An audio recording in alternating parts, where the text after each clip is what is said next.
नमस्कार, मैं प्रीति राणा, संतोष Ayurveda naturopathy clinic से। स्वागत है आपका फिर से मेरे चैनल पे। आज मैं आपके लिए एक महत्वपूर्ण विषय पर बात करने जा रही हूँ। अगर आप नए हैं तो मेरे चैनल को सब्सक्राइब कीजिए, कमेंट कीजिए और अपने मित्रगणों को शेयर कीजिए। अब हम बात करते हैं, जो मेरा टॉपिक है वो है, जो आप सभी परिचित हैं इस टॉपिक से, सभी के घरों में ये चीज़ें मौजूद होती है। ये चीज़ें आपकी रसोई से रिलेटेड, खासकर महिलाओं के लिए। रसोई में हम गरम मसाला यूज करते हैं। गरम मसाला सिर्फ स्वाद की दृष्टि से ही हम यूज नहीं करते कि स्वाद बढ़ जाता है खाने का। ये हमारे जो भारतीय संस्कृति में, भारतीय चिकित्सा परिषद, जो भारतीय चिकित्सा में शुरू से ही आता है कि जो गरम मसाले होते हैं वो हमारी औषधि रूप में होते हैं। जैसे आप लौंग का यूज करते हैं, जावित्री है, जायफल या हल्दी है। हल्दी परम गुणकारी होती है। तो ये क्या होता है, सिर्फ खाने के स्वाद को ही नहीं बढ़ाते हैं। ये खाने के स्वाद को बढ़ाने के साथ साथ जो खाने में जो हमारे जहरीले तत्व होते हैं, कुछ हल्के से, जैसा हम बाजार से लेके आते हैं या हम कैसे भी, उसमें माइक्रोब्स होते हैं हल्के हल्के, तो उनको ख़त्म करते हैं। खाने के स्वादिष्ट को बढ़ाते हैं, स्वादिष्ट बनता है खाना उससे। और क्या होता है कि जैसे खाने का वातवर्धक गुण होता है, जैसे कद्दू में होता है। कद्दू हम घर पे बनाते हैं, सभी महिलाओं को पता होगा कि जब हम कद्दू बनाते हैं तो छोंक उसमें हम जीरे का ना लगा के हम मेथी का लगाते हैं। अब इसमें क्या कहेंगे कि भाई मेथी का ये सभी लगाते हैं, क्यों? इसमें क्या गुण होता है? मेथी क्या होता है, वात शामक होती है, और कद्दू क्या होता है, वातवर्धक होता है।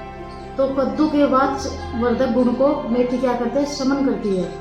तो हम कद्दू में मेथी का क्या लगाते हैं, छोंक लगाते हैं, जिससे कि स्वादिष्ट भी बनता है और कद्दू नुकसान नहीं देता है। ऐसे ही अब आप पूछोगे कि ये वात होता क्या है। वात, जिसमें सभी हमारे जो जॉइंट्स में जो पेन होता है, वात की वजह से है। वायु का गुण, जैसे वायु होती है ना, यह जिसको गैस बोल देते हैं, गैस और वायु का ही गुण होता है वात। वो जो भी हमारे सारे ही जॉइंट्स में, और जो लेडीज में पेल्विक एरिया होता है, वहाँ पे वात का हमारा स्थान होता है शरीर में। तो इस वात के गुण को जब बढ़ जाता है तो हमारे शरीर में, पूरे शरीर में दर्द बढ़ जाता है। तो उसको ख़त्म करती है मेथी।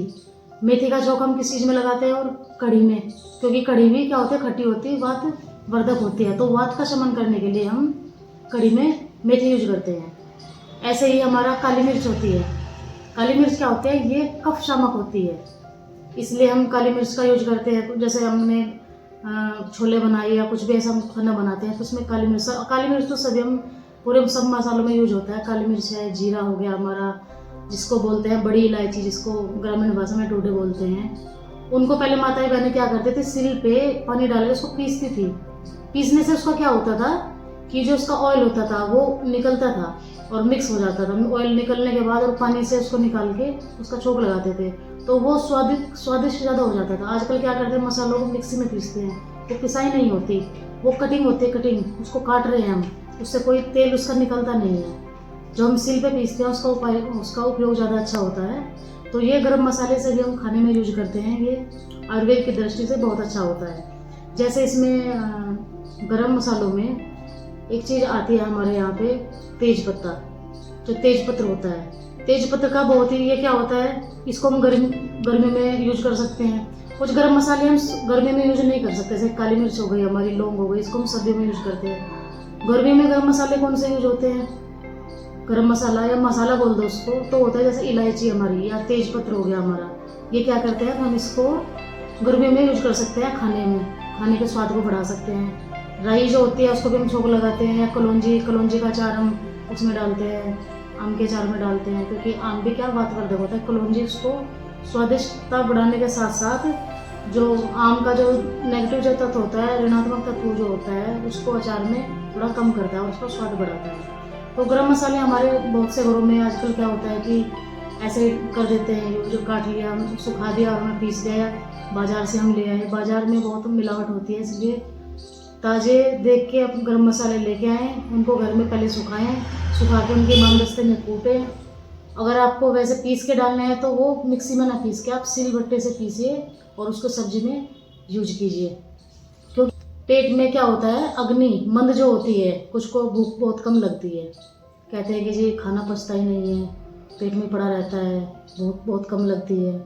जैसे जो कफ प्रधान जो लोग होते हैं, जिनके शरीर में कफ की वृद्धि रहती है, तो उनका क्या होता है, उनकी जो जठराग्नि होती है पेट में, जठर अग्नि जो खाने को पचाती है, उस अग्नि को जो हमारे गरम मसाले होते हैं उसको तीव्र करती है। तो खाना जल्दी से पचेगा और डाइजेस्ट होगा, और उसमें जो हमारे आंतों में जो सूक्ष्म माइक्रोब्स जो होते हैं उनको ख़त्म भी करते हैं।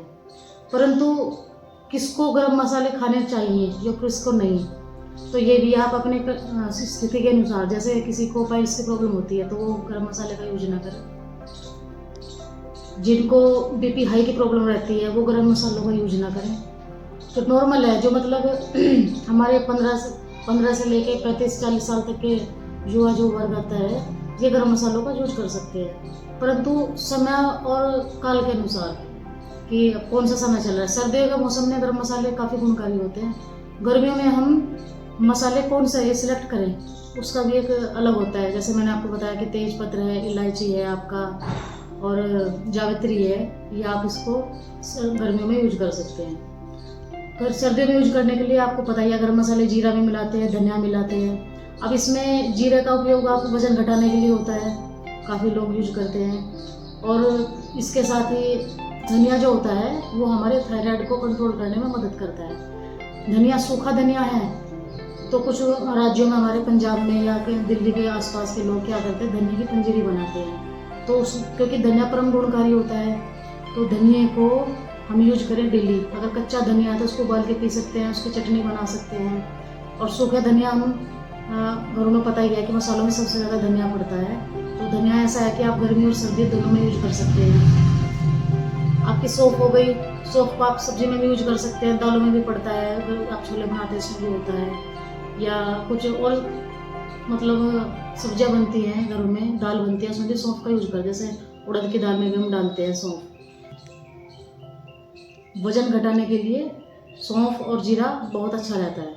इसको हम पानी में भिगो कर भी यूज कर सकते हैं, अगर हम सब्जी में यूज नहीं कर रहे हैं। तो कुछ मसाले जो है हम इनको एज ए मेडिसिन यूज करते हैं, हम बताते भी हैं, मेडिसिन ही होती है ये।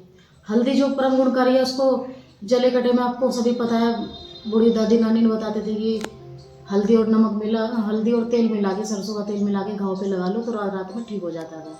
दूध में मिला के पियो तो एंटीऑक्सीडेंट होती है। हल्दी का यूज, ऐसे कुछ लोग कहते हैं कि भाई 1 चम्मच हमने हल्दी तो आधा चम्मच से कम ही लो, आधा ग्राम से 1 ग्राम तक हल्दी बहुत होती है। दूध में मिला के हल्दी लीजिए। हल्दी का पेस्ट बना के आप दूध में, कच्चे दूध में चेहरे पे लगाइए, उसमें बेसन मिला लीजिए थोड़ा, तो चेहरे के लिए बहुत अच्छा होता है। ये वर्ण को निखारता है, रंग को निखारता है, उसमें भी अच्छा काम करता है हल्दी। और इसमें अब मैं आपको गरम मसालों के कुछ नुकसान भी होते हैं। जिस चीज़ का अच्छाई होती है बुराई भी होती है। कहते हैं कि अति का भला ना बोलिए, अति की भली ना चूक, अति का भला ना बरसे, और अति की भली ना धूप। तो ऐसे ही अगर हम मसालों का ज़्यादा मात्रा में सेवन करेंगे तो वो भी क्या नुकसानदायक होता है। जैसे लौंग होती है, लौंग बहुत ही तीव्र होती है, तो लौंग को हम 1-2 उसमें यूज कर सकते हैं खाने में। जैसे हम ऐसे खाते हैं कि भाई लौंग ऐसे इनकी 4-5 खा ली हमने, बहुत ज़्यादा डाल ली, तो लौंग का भी कम मात्रा में सेवन होता है। और ऐसे ही हमारी दालचीनी जो होती है, दालचीनी लोग शहद में मिक्स करके ले रहे हैं, 1 चम्मच ले रहे हैं, तो दालचीनी भी बहुत कम मात्रा में, वो भी आधा से 1 ग्राम की मात्रा में यूज की जाती है। आप शहद से खा लें, गर्म पानी में मिला के गर्म पानी से ले लें, या रात को भिगो के ले लें, या खाने में भी यूज करते हैं, तो एक इसकी निश्चित मात्रा होती है दालचीनी की। ऐसे ही हमारे सभी मसाले हैं, उनको आप निश्चित मात्रा में लीजिए। और ज़्यादा जानकारी के लिए मेरे चैनल को लगातार देखते रहिए। धन्यवाद।